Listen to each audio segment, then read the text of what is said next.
សែនសនហើយនៅកំឡោះផងខ្ញុំសប្បាយយ៉ាងណា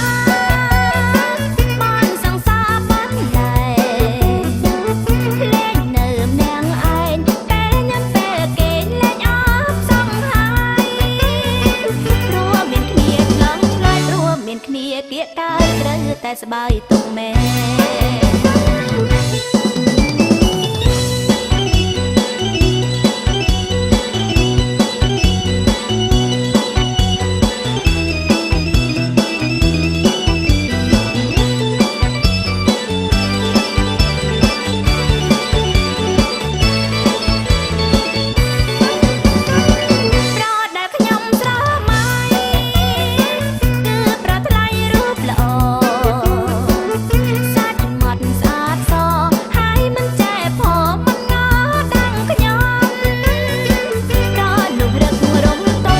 ក៏សំសែនសំហើយនៅកំឡោះផងខ្ញុំសប្បាយយ៉ាងណាបានសង្សារបានដែរលេងនៅម្នាក់ឯងពេលញ៉ាំពេលគេលេងអបសង្ហើយព្រោះមានគ្នាឆ្លងឆ្លើយព្រោះមានគ្នាគៀកកាយត្រូវតែស្បាយទុកមែន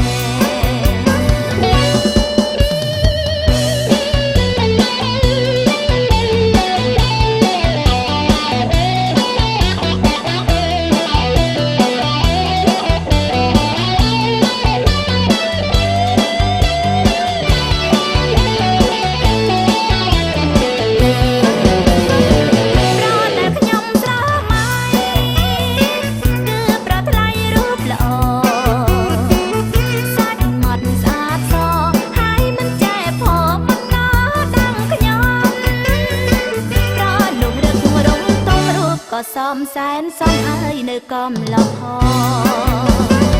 ខ្ញុំសប្បាយយ៉ាងណា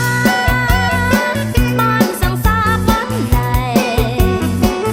លេងនៅម្នាក់ឯងពេលញ៉ាំពេលគេលេងអបសង្ហើយ